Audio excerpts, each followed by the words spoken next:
Hey there, silly story here, bringing you another silly tale for everyone to enjoy. Title: The Fake Breakup List. As a socially awkward coder, I never thought my private lists detailing why I should break up with my crushes would be exposed online, upending my life and leading me through a whirlwind of comical chaos and unforeseen romance. Come along for this amusing journey. Story begins. I never thought I'd be the type to have a digital breakup list, but here I was, sitting in my room at my computer, typing furiously. My name is Emma Carter, and while I might look like your average socially awkward coder, my heart was currently tangled in the messiest of crushes. I had a major crush on Liam, the boy with the messy hair and the guitar slung over his shoulder like it was a part of him. But every time I thought about confessing, I was struck by a paralyzing fear that left me a quivering mess. So instead of focusing on my feelings, I turned to technology. After all, I could handle that. I opened my new app, Heartbreaker, designed for sorting through feelings and past relationships, real or imagined. I decided to create a list of reasons why I should break up with my past crushes. Just to get over them. After adding reasons like he once tripped over his own shoelaces and he wore socks with sandals, I felt a sense of catharsis. Each keystroke felt like a step toward emotional freedom. Little did I know, my genius plan was about to take a nosedive into chaos. A week later, I was blissfully unaware of the impending doom. I was in the cafeteria, trying to catch a glimpse of Liam while simultaneously avoiding my ex-crushes, who I thought might just break my heart for real. But as I sat there munching on my lunch, I received a notification that made my stomach drop. Your breakup list has been shared publicly. No, I whispered, my eyes widening in horror as I pulled out my phone. I watched in disbelief as my breakup lists flooded social media. Each post was a delicious morsel of embarrassment. I had unwittingly become the star of a romantic comedy, except this was my real life, and it was crumbling faster than I could process. Emma! Did you seriously date half the school? Jess, my best friend, laughed, her eyes sparkling with amusement. Not intentionally, I protested, scanning the comments that lit up my notifications. People are going to think I'm a total heartbreaker. Sure enough, comments like, "Who does she think she is?" and "The cringe is real," peppered the posts. The worst part? I was standing right there, watching my entire high school unravel over my embarrassing confessions. Just then, Liam walked by, glancing at his phone, and my heart skipped a beat. I wanted to hide under the lunch table as I imagined him reading my list that stated, reason number 5, he sings off-key in the shower.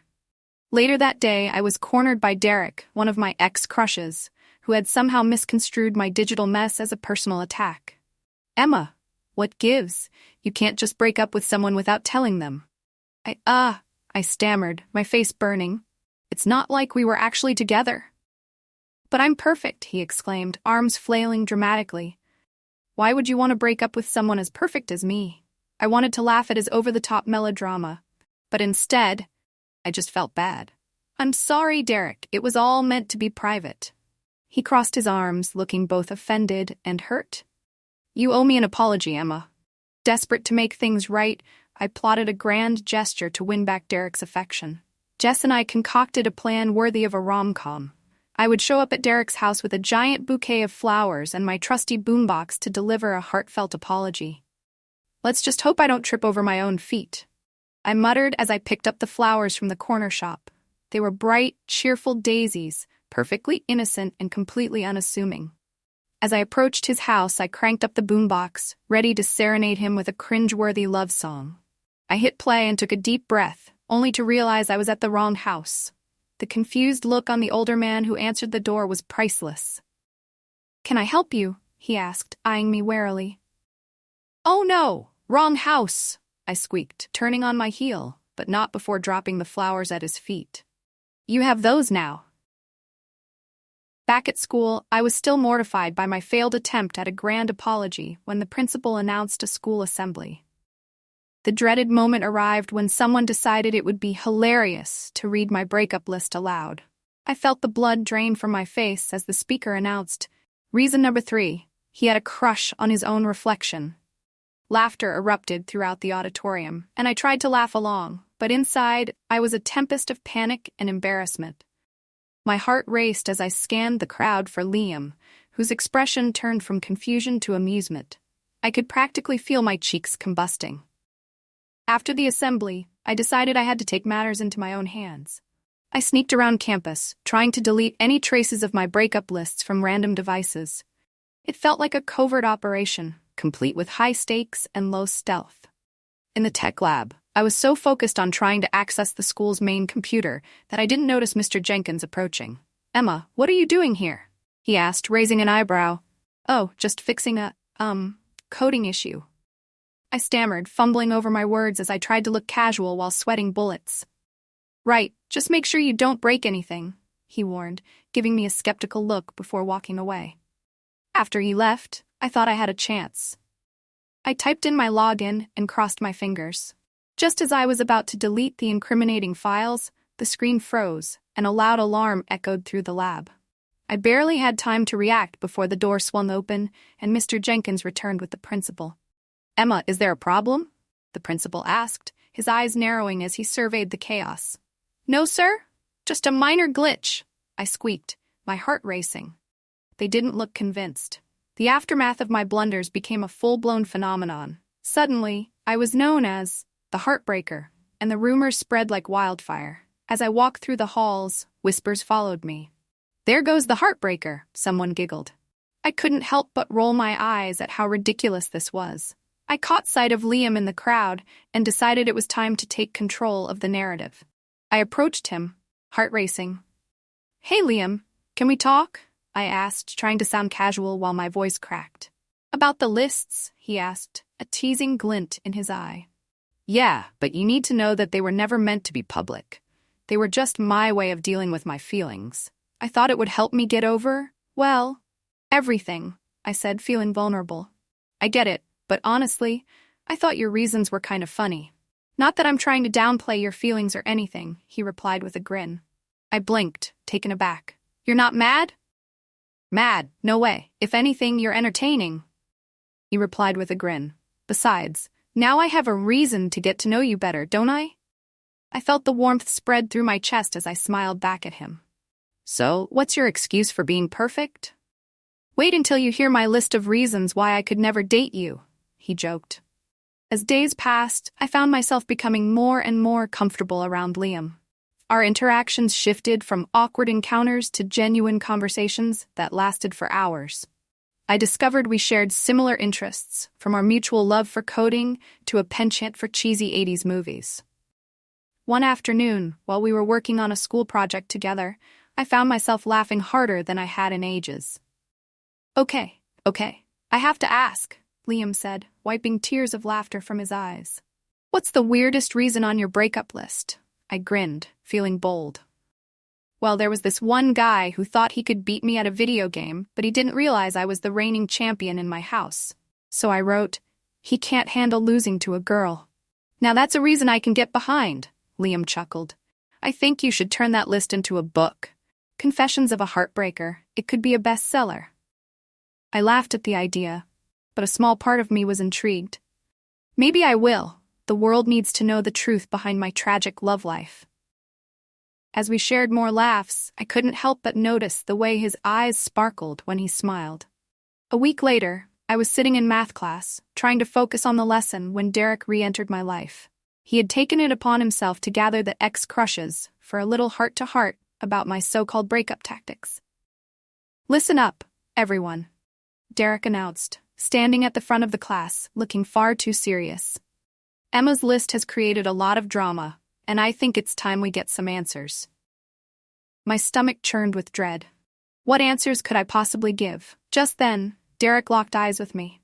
"Emma, you need to explain yourself. Why did you think it was okay to share your thoughts about us without telling us?" I felt the heat rise to my cheeks as I stood up, trying to maintain some semblance of dignity.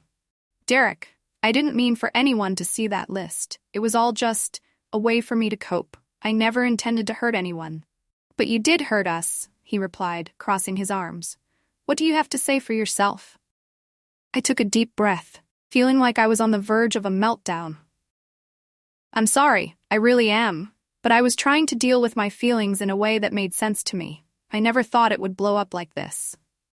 Derek seemed to soften a little, and for the first time, I could see the confusion in his eyes. I just didn't think I'd be on anyone's breakup list. At that moment, I realized that perhaps this whole fiasco was about more than just my awkwardness. It was about vulnerability, honesty, and the connections we formed, even the messy ones. As Derek and I continued to talk, the rest of the class grew quiet, listening in. "Okay, so I might have overreacted," he admitted, running a hand through his hair. "I just didn't want to be the punchline of everyone's jokes." "I get it," I replied, feeling a sense of relief wash over me. "And it wasn't my intention to make you feel that way. I was trying to find a way to make sense of everything in my own weird, awkward way." The bell rang, interrupting the tense moment, but the weight of the conversation lingered. I could see the change in Derek's expression. He was no longer just an ex-crush. He was a person with feelings, too. In the following days, I found myself repairing my relationships with my ex-crushes, one awkward conversation at a time.